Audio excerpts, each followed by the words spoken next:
You aren't losing your edge. Your body is just refusing to be your victim anymore. You aren't failing at work. You're just failing at the old game of self betrayal.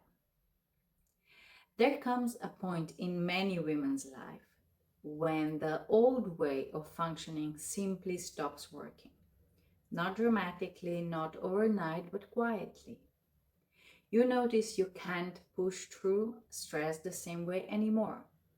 You can't survive on adrenaline and poor sleep and just keep going like you once did. Your tolerance changes, your energy changes, your body changes.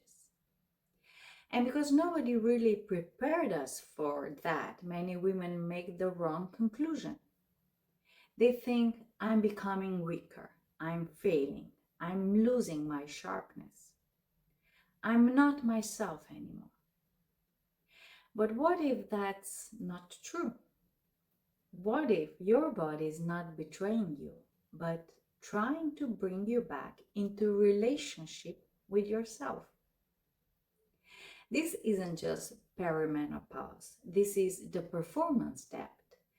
It's the moment the bill comes due for all the years you spent overriding your nervous system for the sake of productivity. I think this is one of the biggest misunderstandings around this phase of life. We reduce everything to hormones, estrogen, ovaries, brain fog, and yes, psychology absolutely matters, but I think something deeper is happening too. For many women, this is the first time the body no longer allows self betrayal without consequences. When we were younger, most of us were never thought to ask ourselves, is this lifestyle actually supporting me? Is this amount of stress healthy? Is this space sustainable? Does my body feel safe in the life I'm living? At least my generation wasn't raised that way. We were raised to perform, to cope, to push through, to keep going, to override exhaustion, to ignore stress, to survive on urgency and productivity and proving ourselves. And for a while, the body negotiates with you. At 20, you can skip sleep, ignore recovery, overload your nervous system, live in constant pressure, and still somehow function. But eventually, the body stops negotiating. And I don't think that's punishment. I think that's intelligence. I remember hearing when I was younger that you can mess around with your body until around 40, and after that, it starts responding back. Back then, I didn't fully understand what that meant. Now I do. Because somewhere after 40, many women start realizing I cannot live against myself anymore. And I think that realization can feel terrifying at first because suddenly the strategies that once made you feel successful stop working. You can sleep and still wake up exhausted. You can take a day off and still feel overwhelmed. You can work harder and somehow feel less productive. You can sit at your laptop and feel mentally blank. You can forget words mid sentences. You can feel emotionally overstimulated by things that never affected you before. And if you don't understand what's happening, it's very easy to believe something is wrong with you. But all that isn't coming from your declining estrogen. It's coming from the thought that you should be someone you no longer are. When you see that your worth isn't tied to your adrenaline, the brain fog, for instance, stops feeling like a crisis, and starts feeling like a request for presence.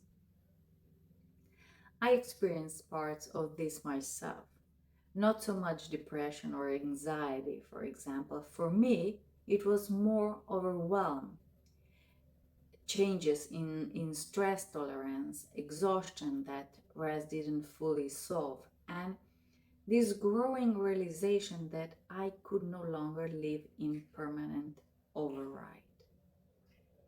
COVID was a huge turning point for me.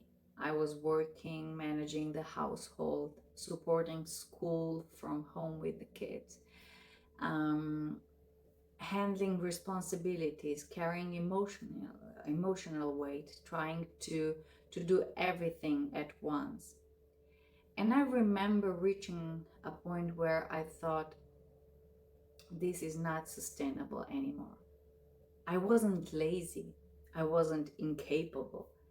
My body genuinely needed something different. And I think that's the moment many women misunderstand. They think I need more discipline. I need to push harder. I need to optimize better. But sometimes your body is not asking for more performance. It's asking for a different relationship with yourself. That changed everything for me because I realized I wasn't failing. I was waking up. I started noticing how disconnected I had become from my own body and needs. I always had energy, ideas, ambition, creativity. I still do. But I was spending that energy in ways that were hurting me instead of supporting me. I was carrying 15 tasks in my head at all times, rushing, pushing, overriding, treating tension like normal. And eventually the body says, no more. Not to destroy you, to redirect you. I think this is why awareness becomes so important in this stage of life, because this phase is not only hormonal, it's relational. Your body is asking, how do you want to live now? What actually matters? What supports you? What drains you? What pace allows you to stay healthy, clear, creative, and emotionally steady? And if we're really sincere, most of us were never taught how to answer those questions. We were taught how to perform, not how to regulate our nervous system, not how to recover properly, not how to rest without guilt, not how to listen before the body starts screaming. Imagine if we learned that in school. Imagine if young women were taught nervous system regulation and self-awareness before burnout became their normal. Because so many women today are not weak. They are overstimulated, overridden, overloaded, disconnected from themselves for far too long. And this is where the deeper shift happened for me. I stopped trying to become who I used to be. And that's important.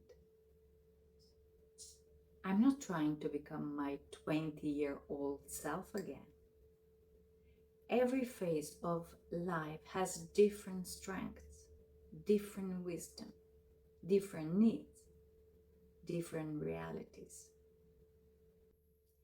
At 20, I had different energy, but I also had less awareness, less grounding, less understanding of myself. Now I understand something I didn't understand then. Strength is not overriding yourself. Strength is hearing yourself before your body has to scream. and that changed the way I live. I slowed down. I became more intentional. I started prioritizing creativity over constant urgency. I changed the way I move my body. I still love movement, but differently now. I don't need to destroy myself in workouts to feel strong. Sometimes it's stretching, Pilates, dancing, walking, breathing deeply, or simply slowing down, and that supports me more than adrenaline ever did. And the biggest shift of all is this: I stopped treating rest like failure, and that one is huge because many women carry enormous guilt around slowing down. But slowing down is not giving up. Listening to yourself is not weakness. Needing recovery is not failure, it's wisdom. And I think this stage of life can become one of the most powerful awakenings a woman experiences. Not because everything feels easy, but because it finally forces honesty. Honesty about what hurts, what matters, what drains you, what fulfills you, and what kind of life your body can actually thrive inside of. And that honesty changes everything. Not only your health, your relationship, your nervous system, your work, your peace,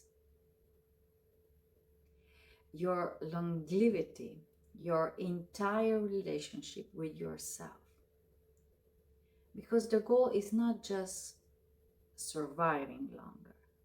The goal is creating a life that actually supports you while you live it.